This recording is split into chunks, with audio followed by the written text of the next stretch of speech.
Eu acho que quem quer trabalhar nesse setor de experiência do cliente tem que entender que você tem que entender de tudo um pouco. Então você tem que saber mais ou menos como é que funciona o treinamento, a qualidade, o processo seletivo, o RH, a administração, é o que você falou, a identidade da marca, a persona, quem é o cliente. Então você tem que estar no centro de tudo.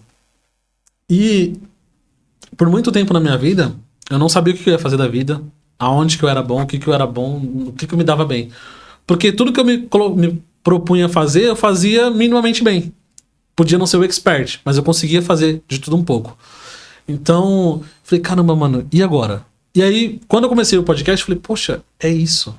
Quando eu comecei a trabalhar com treinamento, falei, é isso. Quando eu comecei a falei, mano, puxa, a minha experiência de vida, de ter trabalhado com tantas outras coisas antes, ter feito tantas coisas diversas, me trouxe pra cá, pro centro de tudo. Então, eu não sou expert em treinamento, eu não sou expert em qualidade, eu não sou expert em nada, mas eu sei de tudo um pouco. E com isso eu consigo me conectar em todas as áreas. E quando você fala de experiência do cliente, na minha percepção, você que está dentro, principalmente numa empresa, você tem que estar no meio de tudo. Então você tem que saber o que acontece em todas as áreas.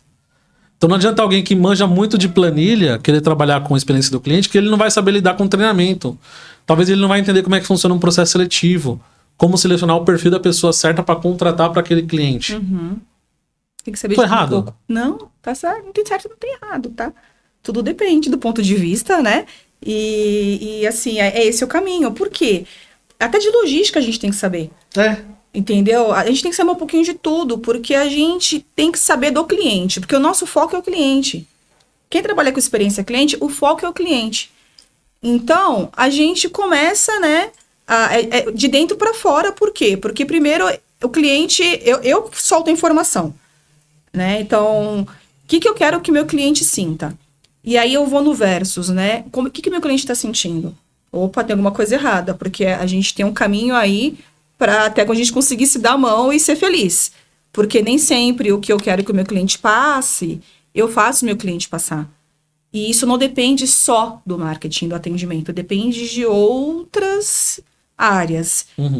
Logística, RH, o líder, para, né, junto com a RH, área de treinamento, escolher as capacitações corretas para o momento da empresa, né? No momento até mesmo dos clientes, gente. Tem vezes que as pessoas estão passando por coisas macroambientais que impactam o psicológico, né? As pessoas ficam mais sensíveis. E isso a gente precisa também considerar. E como é que a gente prepara o nosso time, prepara toda a linguagem, o conteúdo, para que a gente trate as pessoas da forma que elas gostam e da forma que elas se sentirem valorizadas, para que elas valorizem a nossa marca, né? Fez sentido? E você falou uma coisa legal agora que... Quantos anos você tem, Carlos? Desculpa perguntar. 33. 33. Ai, gente, vou fazer 42 anos, tá? Quando eu escutava o Filtro Solar, do Pedro Bial, lembra do Filtro Solar? Não. Não, tá. Não tem problema. Tem uma parte que ele fala, né, que você só vai saber o que você vai querer ser da vida com 40 anos. Tem vezes que nem com 40 anos você, né, vai saber o que você vai querer ser da vida. A gente se transforma, né? Eu vou te falar que eu comecei a conseguir encaixar os meus propósitos com um negócio chamado Ikigai. Você já ouviu falar de Ikigai? Já. Gente, eu tô há uns 4 anos fazendo a minha Ikigai. Foi depois que eu assisti na pandemia. Eu fiz um curso, na verdade, com Marcelo Pimenta, que é um professor inovador da SPM, e de Design Thinking.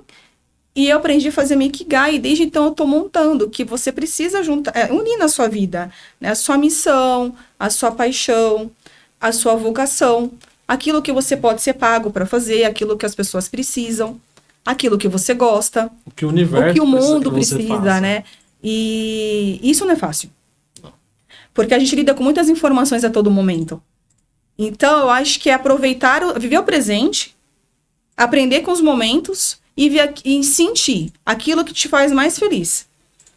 Quando você sentir, é o caminho. E tem vezes que é hoje isso. Amanhã, depois de amanhã, do ano que vem, daqui a 10 anos, seu propósito pode mudar e tá tudo bem. É outra coisa que faz sentido, né? É o que faz sentido pra você. Nossa, isso é forte, hein? Foi longe agora. Nossa, isso é forte, hein? Mas é isso, gente.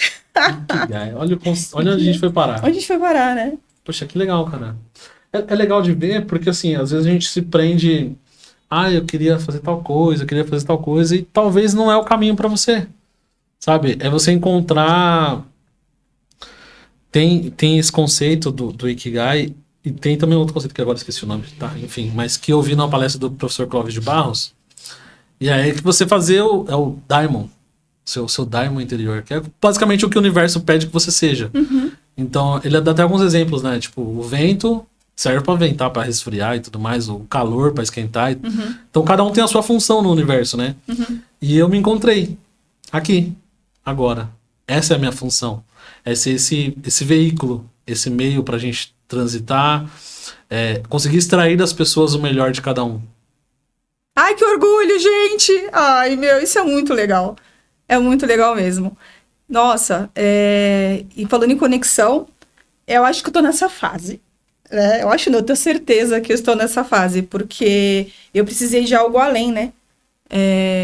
Eu precisei, além de eu, claro, né, ter o meu CLT, prestar serviço com muita paixão pelo que eu faço para as empresas que eu atuo, eu estou empreendendo no paralelo.